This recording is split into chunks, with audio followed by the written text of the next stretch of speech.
Salut à tous, aujourd'hui un petit tuto sur les datas dans Blender et la façon dont on peut gérer ça et les différences entre le mode objet et le mode edit. Je pense que c'est la 12e fois que je réenregistre le tuto, donc j'espère que ce coup-ci j'arriverai à être vraiment précis comme je le veux et assez concis pour que vous compreniez bien les concepts et les principes pour pouvoir bien vous dépatouiller après. Donc là, je crée un cube. Ce cube, en fait, c'est juste un objet qui contient une donnée qui en fait est un maillage. Si je clique ici, c'est comme si je faisais tab, je rentre en mode edit, et là, je vois le maillage du cube. Donc c'est vraiment deux choses distinctes parce que là, si j'appelle avec le menu N les transforms, le menu où on voit les transforms, on voit que là, il est à 0, 0, 0, 0 en location, 0, 0 en rotation, et 1 partout en scale. Si je fais un scale ici, avec la touche S, en mode objet, on voit que le scale, il fait les dimensions sont augmentées, mais le scale aussi. Là, je fais Alt S pour reset le scale à 1 partout. C'est la même chose avec les rotations, hein. Si je fais une rotation complètement aléatoire et je fais Alt R, ça va reset la location. Si je fais G, je me bouge quelque part, je fais Alt G, je reset la location. C'est bon à savoir des fois quand on veut resetter tout sur l'objet. Maintenant, si je rentre en mode edit, et là, je vais faire un scale, et je vais faire une rotation. Complètement aléatoire, pareil. En appuyant 2 fois sur R pour avoir une rotation free. Je sors du mode edit, et là, qu'est-ce qu'on voit? Que le location, que la rotation elle est toujours à 0, que le scale est toujours à 1. C'est-à-dire que là, en fait, on a vraiment le maillage qui a pris cette forme. C'est pas l'objet qui emporte le maillage. Donc c'est assez important parce que là, même si je fais Alt R, Alt G, Alt S, je peux faire tout ce que je veux, c'est le maillage qui a cette forme. L'objet, lui, il a 0 degré de rotation, donc on peut le retourner bien sûr, mais on pourra pas retrouver la rotation d'origine, ni le scale d'origine. Donc là, je fais CTRL Z pour retrouver mon truc de base. Donc l'avantage aussi, quand on le fait en mode objet, par exemple pour la rotation, c'est que c'est ce qu'on préfère faire en général, parce que là, si je fais par exemple un scale, mettons en X, je fais SX, comme ça on pourra avoir une espèce de barre plutôt qu'un cube. Là, on voit que donc là j'ai un scale qui a plus 1 partout, parce que j'ai tiré plus sur X, donc il est plus uniforme. Alors ça, c'est un truc qu'il faut faire attention. Si vous voulez que ça, ce soit votre scale définitif, pour éviter des problèmes avec des modifieurs ou avec d'autres choses, quoi, si vous voyez des fois votre géométrie est complètement pétée quand vous mettez un modifieur qui modifie ou quoi, enfin ça fait des choses très bizarres, c'est que souvent c'est parce que le scale n'est pas uniforme, et pour ça il faut faire un CTRL A, et ça c'est pour appliquer la rotation ou la location ou le scale, et là si je fais Apply Scale, on voit que c'est à 1, 1, 1, et en gros c'est le maillage qui s'est adapté à ce scale là. C'est comme si j'avais fait le scale en edit, et que du coup j'étais sorti du mode edit, et j'ai toujours un scale à 1. On applique le scale du mode edit.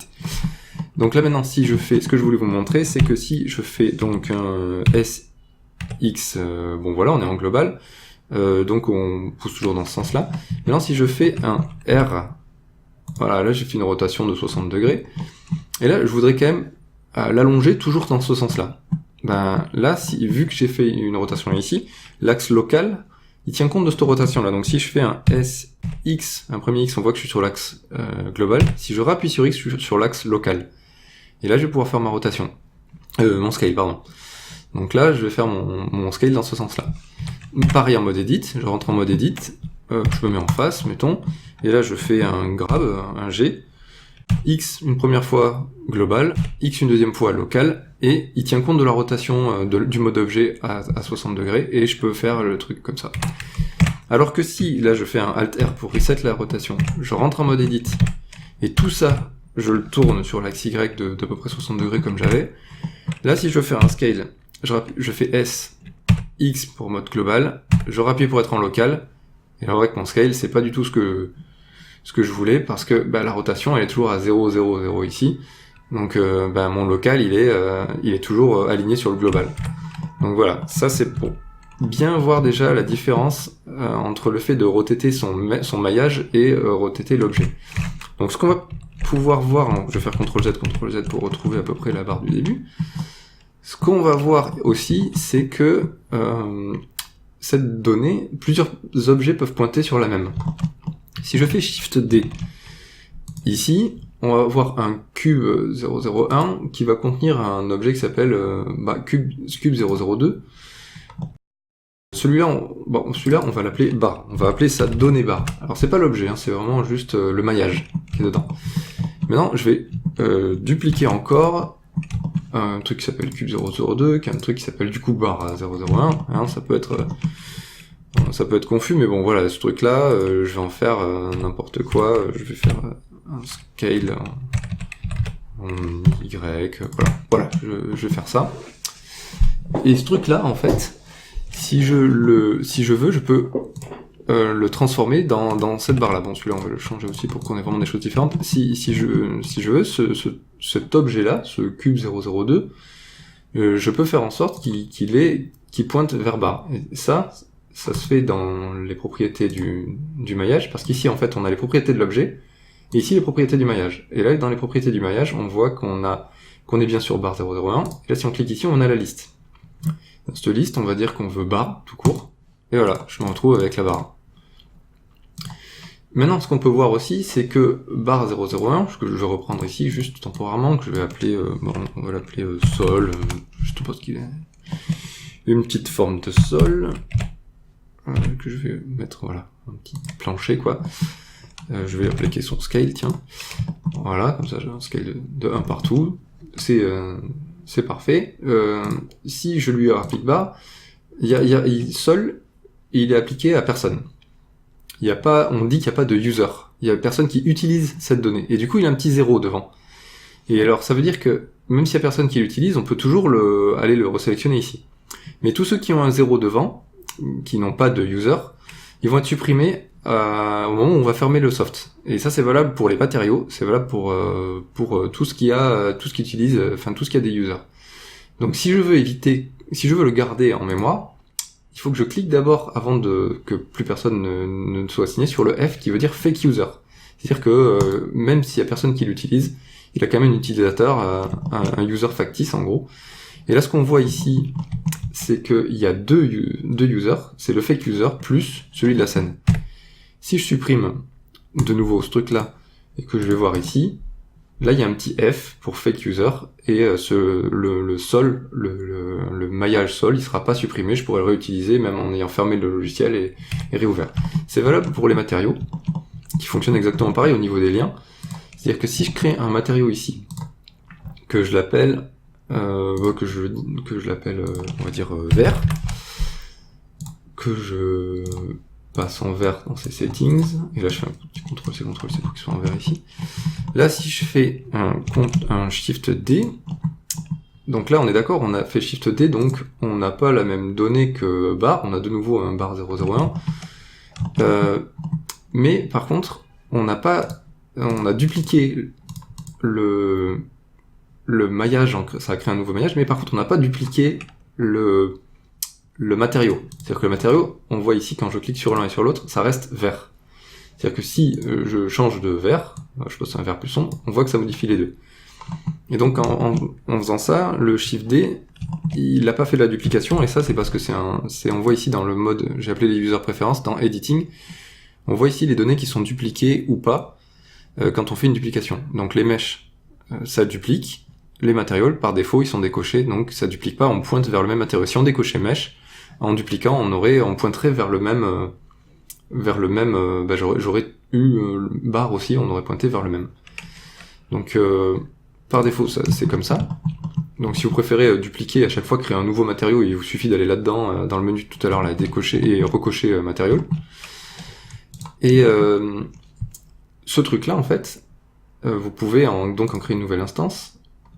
Donc soit en cliquant sur le 2, parce que là on voit parfaitement là le nombre de users, on voit 2, parce qu'il y a 2 objets qui utilisent, je refais Shift D, là on a 3, il y a 3 utilisateurs du matériau vert, et sur celui-là, si je clique sur le plus, j'ai créé un vert 001, que je renomme immédiatement en jaune par souci de clarté, que je change en jaune, et voilà. Et donc ce truc-là, donc là pour l'instant il y a base, je vais copier-coller comme ça pour qu'on voit la différence de couleur ici, donc il y a le jaune.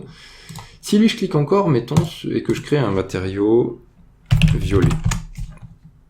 que je mets en voilà, une espèce de violet rose ici, là, et que je vais en violet ici. Le jaune, il est assigné à personne, et il y a un petit 0 devant. Il sera perdu le shader sera perdu au moment où vous allez fermer Blender. C'est pour ça que si vous voulez le conserver, vous pouvez faire une petite librairie de matériaux, et même s'ils sont pas assignés aux objets pour pouvoir les assigner par-ci par-là, vous êtes obligé donc de cliquer sur le fake user, et là je peux assigner le violet qui là justement a pris un 0 aussi parce qu'il n'était pas utilisé. Et voilà, je rattrape mon violet, là il sera pas supprimé, il a un utilisateur factice, même si la personne, si aucun objet ne l'utilise dans la scène. Donc c'est parfait, on va pas le perdre au prochain coup. Pour les animations, c'est pareil, hein, il y a des datas, donc là je fais Shift F12 pour appeler l'animation. Lui, on va lui faire un petit IL ici, je me déplace un peu. IL, I pour Insert Keyframe, L pour Location, voilà. Là, il a son petit mouvement. Je passe en Action Editor, comme ça je vois l'action de cet objet, et on voit Cube 003 Action. Et si je fais un petit plus ici, je crée une nouvelle action. Alors là, il y a pareil, il y a un fake user et tout, sauf que je pense qu'ils en avaient... Il y a un peu trop de gens qui en ont eu marre de perdre leurs actions, parce qu'on a plus souvent tendance à changer les actions comme ça sur les objets. Sur les objets, je crois qu'il y a un fake user automatique, c'est que si je crée une nouvelle action, que je vais appeler move, hein, on voit que l'autre elle est plus assignée, mais elle a quand même, elle a pas de 0. Elle a quand même un fake user, même si on peut l'utiliser, ici. D'ailleurs, on va voir tout de suite si je reviens sur Cube. Bah voilà, il y a une 2. Il a créé un fake user tout seul, je pense. Si je clique sur... Alors là, j'ai cliqué sur 2, cliquer sur le 2, c'est comme cliquer sur plus, hein, on crée un nouveau. Là, si je clique sur fake user, ouais, il dit qu'il y a 2 move 1. Bon. Je suppose que c'est le coup du fake user automatique.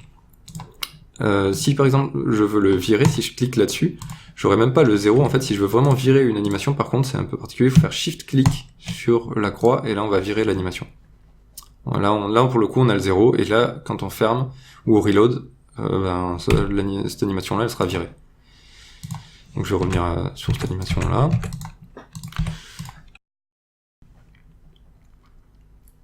Alors là-dessus, l'autre chose à dire, c'est que on peut linker des données.